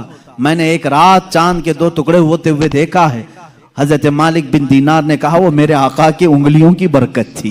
کہا وہ کون ہے, کہاں رہتے ہیں؟ کہا وہ مکہ مکرمہ میں ہیں. رسول کریم صلی اللہ تعالی علیہ وسلم کے متعلق مالک بن دینار نے جب بتایا, اس راجا نے اسی وقت سفر کا ارادہ کیا اور اپنے کچھ ساتھیوں کے ساتھ سفر کے لیے روانہ ہوا. مکہ مکرمہ پہنچا بھی اور اسلام کی دولت سے مشرف بھی ہوا. جہاں تک یہ تاریخ ملتی ہے, واپسی میں درمیانی راستے میں اس کا انتقال ہوا اور مسقط سلالہ کے قریب غالباً جو عمان میں ایک شہر ہے وہاں پر تدفین بھی عمل میں آئی. آج بھی مزار مبارک ہے. یہ تاریخ کی وہ سچائیاں میں آپ کو بتا رہا ہوں. صرف مکہ کے کافروں نے معجزہ شق القمر نہیں دیکھا, ہندوستان کو بھی فخر ہے اس بات پر کہ ہمارے درمیان سے بھی اگرچہ وہ کفرستان میں رہنے والا راجا, لیکن بعد میں اسلام میں آ کر کے اس نے ہم سب کا کفارہ ادا کیا ہے. معجزہ شق القمر کو دیکھا بھی اور انکار نہیں کیا. اس سے یہ معلوم ہونا چاہیے ہندوستانی وہ ہو جو میرے آقا کے معجزوں کو دیکھے تو انکار نہ کرے بلکہ ایمان لے کر کے آئے اور صحابہ کے نقش قدم پر چلے. یہ حقیقی ہندی ہونے کی دلیل بھی ہے. جو ہندوستانی مسلمان ہے وہ حضور کے علم غیب کا انکار نہ کرے. صحابہ نے انکار نہیں کیا تھا. صحابہ نے نہیں کہا تھا پیٹ پیچھے کی خبر نہیں ہے. اگر تم ہندوستان میں رہ کر کے اس طرح کی باتیں کرتے ہو تو میں کہتا ہوں دیش دروہی تو اصل یہی ہے. سب سے پہلے عزیزان گرامی وقار, اب رسول کریم صلی اللہ تعالی علیہ وسلم کے معجزہ شق القمر کو جو ہوتے ہوئے حبیب یمنی نے سامنے دیکھا. اچھا, اور ایک دوسری تاریخ, چین میں, چائنا میں آج بھی ایک جگہ ہے, ایک مسجد ہے جہاں پر عبارت تحریر لکھی ہوئی ہے. ہمارے پاس اس کی ایک تصویر لائی تھی اور جن لوگوں نے وہاں وزٹ کیا ہے انہوں نے بھی بتایا کہ وہاں پر تاریخ لکھی ہوئی ہے چائنا میں کہ آج کی وہ رات ہے کہ یہاں کے علاقے والوں نے آسمان پر چاند کے 2 ٹکڑے ہوتے ہوئے دیکھا ہے. جبکہ چائنا میں اسلام کہاں آیا تھا؟ اس وقت کوئی اسلام اور ایمان والا نہیں تھا. اس کے باوجود لوگوں نے جو دیکھا وہ دیوار پر لکھا ہوا ہے. یہ تاریخ کی سچائیاں ہیں اور اس کا انکار کفر ہے. اس لیے کہ شق القمر کا معجزہ خود قرآن بیان کر رہا ہے. اقتربت الساعۃ وانشق القمر, قیامت قریب آ جائے گی تو چاند پھٹ جائے گا. اس کی تفسیر میں فرمایا چاند خود سے نہیں حضور پاک کی انگلیوں کے اشارے سے پھٹا ہے. یہ معجزہ. اور اس کے بعد حضور پاک صلی اللہ تعالی علیہ وسلم کے اس معجزے کو دیکھ کر کے حبیب یمنی نے کہا اچھا یہ تو ہم نے دیکھ لیا لیکن اللہ کا رسول وہ ہے. دیکھیں اب یہ عقیدہ ہے اصل عقیدہ. کافر بھی عقیدہ یہ رکھتے تھے رسول وہ ہوتا ہے جو غیب کی خبریں دیتا ہے, غیب کی خبریں دیتا. اس نے یہ اپنی شکایت نہیں کی, کہا میرے دل میں ایک بات ہے جو چبھ رہی ہے, کیا آپ بتا سکتے ہیں؟ کون کہا؟ حبیب یمنی نے. حضور پاک صلی اللہ علیہ وسلم نے فرمایا ہاں تیرے دل میں یہ بات ہے کہ تیری ایک بیٹی اپاہج ہے, لنگڑی ہے اور کمزور ہے اور اس کے جسم میں کمزوریاں ہیں پیدائشی طور پر, تجھے ہمیشہ اس کا دکھ ستاتا ہے, کاش وہ بچی صحیح ہو جائے. حبیب یمنی نے کہا بالکل میرے دل کی بات آپ نے بتائی اور کلمہ طیبہ پڑھا. کلمہ طیبہ نہیں پڑھا, کہا کہ میں آپ کو پھر سے ملاقات کرتا ہوں, پھر سے ملاقات کرتا ہوں. ابو جہل بہت بہکانے کی کوشش کرتا رہا. حبیب جو ہے یمن کے سفر پر چلا گیا, واپس گیا, اسی شش و پنج میں تھا کہ آخر کوئی شخص میرے گھر کی بات کیسے بتا سکتا ہے. محمد صلی اللہ تعالی علیہ وسلم یمن کبھی ادھر آئے نہیں, میرے گھر میں معذور لڑکی انہیں کیسے پتا. وہ یمن اسی شش و پنج میں گھر آیا دروازہ کھولا تو دیکھا اس کی بیٹی بھلی چنگی چلتی ہوئی آ رہی اور کیا کہہ رہی ہے؟ لا الہ الا اللہ محمد الرسول اللہ۔ حبیب گھبرا گیا، کہا اے خاتون، اے میری بیٹی، یہ تو بھلی چنگی کیسے ہو گئی اور تیری زبان پر یہ کلمہ کیسے آیا؟ وہ کہتی ہے آج سے چند روز قبل میں رات کے وقت آرام کر رہی تھی بستر پر، درد شدت کا تھا، اسی اسنا میں میں نے گھر کے دیوار پر، گھر کے دروازے سے ایک نورانی شکل کے بزرگ کو آتے ہوئے دیکھا۔ کہا وہ کیسے تھے؟ کہا ان کی آنکھیں ایسی تھی گلابی رنگت والے چہرے کے جن کی بھویں ملی ہوئی تھی، زلفیں کندھوں تک لٹک رہی تھی، امامے کا شملہ اس طرح تھا، پورا حلیہ میرے آقا کا وہ بتانے لگی۔ کہا انہوں نے آ کر کے مجھ پر دم کیا اور میرا جسم صحیح سلامت ہو گیا، اور انہوں نے کہا اے بچی تو یہ کلمہ کیوں نہیں پڑھتی؟ انقریب تیرا باپ بھی پڑھے گا۔ میں نے کلمہ پڑھ لیا۔ وہ کہتا ہے حبیب یمنی، اے خاتون تو مجھ سے پہلے پہنچ گئی، اب میں گھر میں نہیں واپس مکہ جاتا ہوں۔ واپس آیا اور دار اسلام میں داخل ہوا۔ ابو جہل کو کوسنے لگا اور کہا اے ظالم، تو نے جادوگر کہہ کر کے بلایا تھا، محمد کے متعلق کیا کیا پروپیگنڈا پھیلایا تھا۔ اور ابو جہل سے کہا بات تو اچھی ہی ہے تیری، تو نے جادو دکھانے کے لیے بلایا تھا، لیکن میں تو ایمان کا سرشتکار ہو گیا، میں ایمان کے پیکر میں ڈھل گیا۔ اللہ کا احسان ہے میرے عزیزو، یہ میرے آقا صلی اللہ تعالیٰ علیہ وسلم کا ایک معجزہ دکھانے کے لیے لوگوں نے کہا تین معجزے اس وقت دکھائے، چاند کے ٹکڑے بھی کیے، اس کی بیٹی کے گھر میں اس کو صحت بھی دیا اور پھر اس کو ایمان کی دولت سے بھی نوازا۔ عزیزان گرامی، حضور اکرم صلی اللہ تعالیٰ علیہ وسلم کے جو کمالات اور معجزات علم غیب سے متعلق ہیں وہ تو ایک الگ ٹاپک ہے۔ میرے آقا کیا کیا جانتے تھے، کیا کیا نہیں جانتے تھے، یہ ہم سب کو کہنا ہی نہیں چاہیے۔ پہلی بات، تم ہوتے کون ہو حضور کا علم ناپنے والے؟ تم یہ کہو کہ حضور کو یہ نہیں معلوم تھا، یہ نہیں معلوم تھا، یہ نہیں معلوم تھا، تجھے کیا کیا معلوم ہے؟ اللہ کے حبیب صلی اللہ تعالیٰ علیہ وسلم کے متعلق بعض لوگ کہتے ہیں حضور یہ نہیں جانتے تھے، حضور یہ نہیں جانتے تھے۔ ظالموں، ذرا اپنے علم کی خیر مناؤ، اپنے ایمان کی خیر مناؤ کہ اللہ کے نبی صلی اللہ علیہ وسلم کو قرآن کہہ رہا ہے وَعَلَّمَكَ مَا لَمْ تَكُنْ تَعْلَمْ، اے رسول ہم نے آپ کو وہ سب سکھا دیا جو آپ نہیں جانتے تھے۔ اب اللہ نے کیا کیا سکھایا پہلے اللہ سے پوچھ کے آؤ، اے رب تو اپنے نبی کو کیا کیا سکھایا ہے؟ اللہ رب العزت جانے اور اس کا رسول جانے کہ وہ کیا سکھایا اور انہوں نے کیا سیکھا ہے۔ بہرحال حضور اکرم صلی اللہ تعالیٰ علیہ وسلم کا ایک اور معجزہ میں عرض کروں، اس کے بعد میں اپنی گفتگو کو سمیٹتا ہوں۔ چاند کا شق کا ہونے کا معجزہ، دنیا میں دو بڑی چیزیں ہیں جو طاقتور، ایک چاند اور ایک سورج۔ چاند تک پہنچنے کے دعوے تو کیے ناسا والوں نے، اور سورج پر پہنچنے کی کوشش کر رہے ہیں لیکن جل رہے ہیں، پریشان ہو رہے ہیں۔ لیکن ظاہر سی بات ہے اس کا جو والٹ ہے وہ تو تم جلا دے گا۔ ابھی پہنچے نہیں ہیں، چاند میں پہنچے تھے یا پھر فلم یہیں سے بنائے تھے، اس پر بھی بہت سارے ڈیبیٹ چل رہے ہیں۔ بہت سارے لوگ انہی کے لوگ مانتے بھی نہیں، چاند پر تم گئے نہیں تھے، فلاں اسٹوڈیو میں کھڑے ہو کر کے سب فوٹو بنا کر کے لائے ہو۔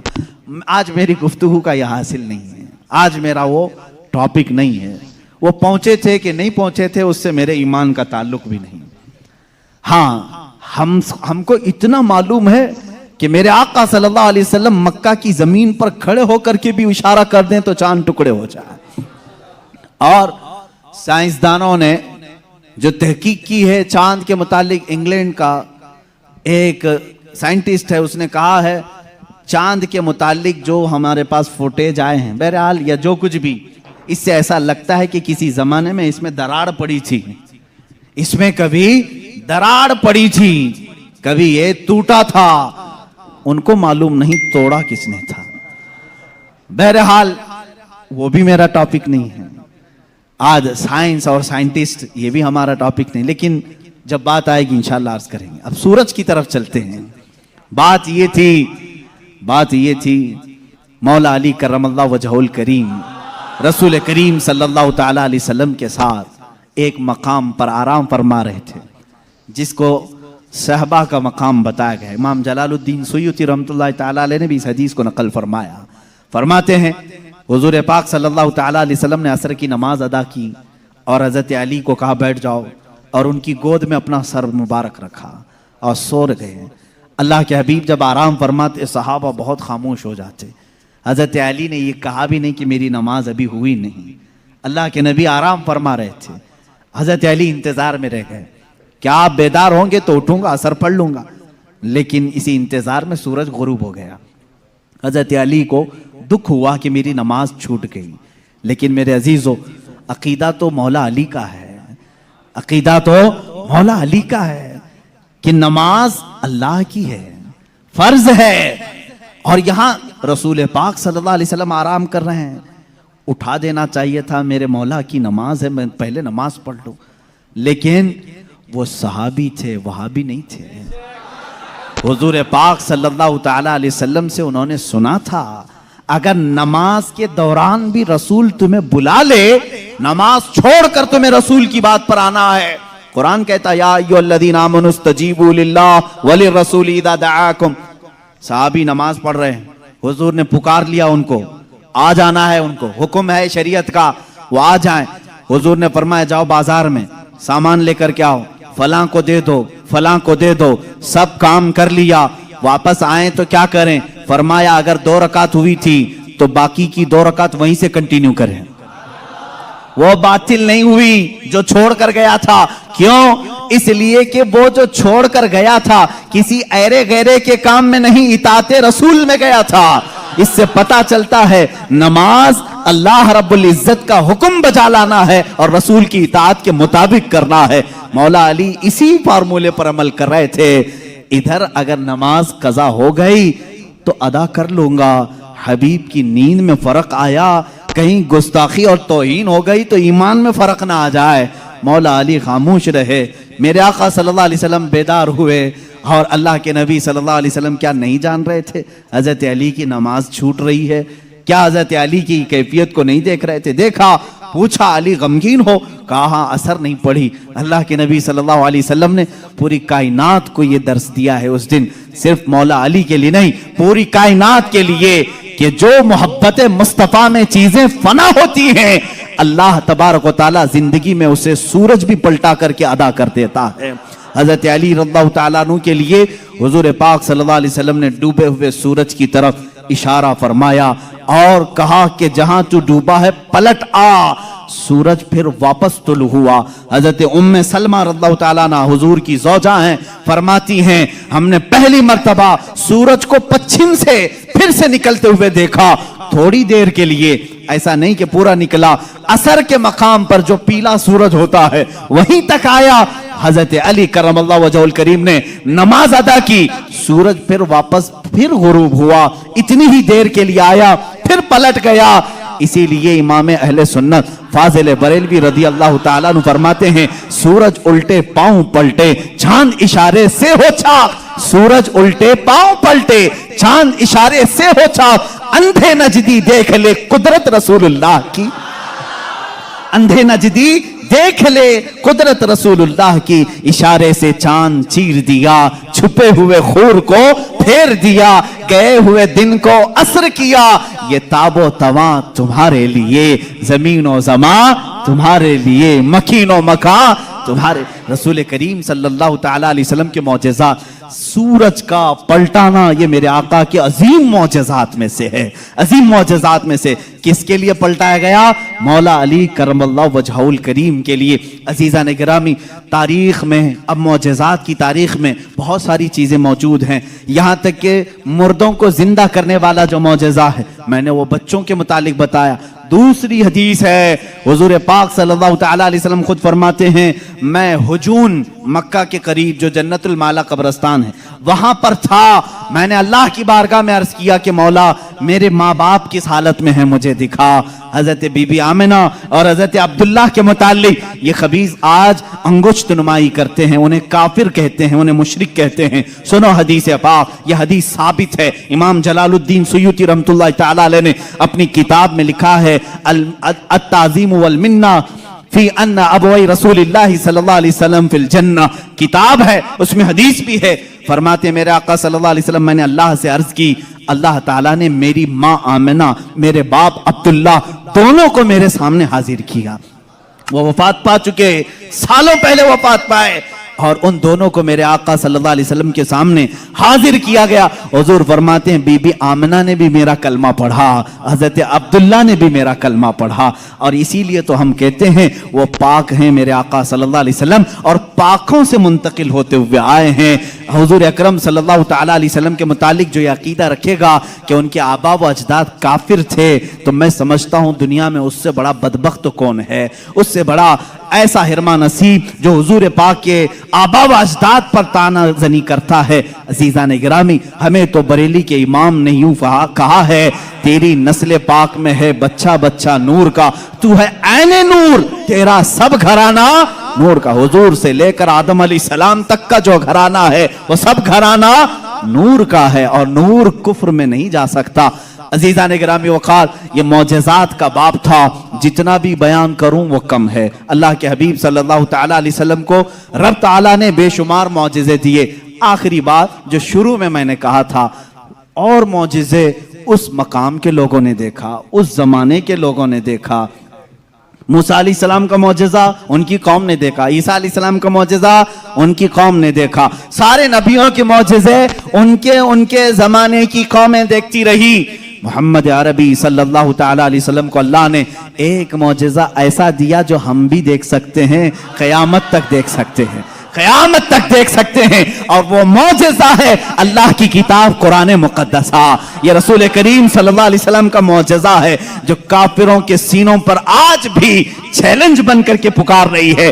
ہمت ہے تو لاؤ اس طرح کی ایک کتاب جس میں اللہ رب العزت نے معجزات کے کمالات رکھے ہیں، بلکہ قرآن آج بھی چیلنج کر رہا ہے، اے امریکہ، اے روس کے سپر پاور، اے رشیا والو، تم نے ایٹم بم بہت بنا لیے، میزائل پیٹرول بہت بنا دیے، لاؤ اللہ کے کلام کے ایک مثل جس کو قرآن میں موتیوں کے تاروں میں جس طرح باندھا گیا ہے، جس کی ابتدا سورہ فاتحہ سے ہوتی ہے، جس کی ختم والناس پر ہوتی ہے۔ اللہ نے پوری کتاب لانے کے لیے تو چیلنج کیا ہی تھا، بعد میں کم کیا گیا اور کہا گیا پوری کتاب نہیں لا سکتے، 10 سورتیں لا کر کے دکھا دو، 10 سورتیں اس طرح لا کر دکھا دو۔ 10 سورے نہیں لا سکے، پھر اللہ نے فرمایا چلو 10 آیتیں لا کے دکھا سکو۔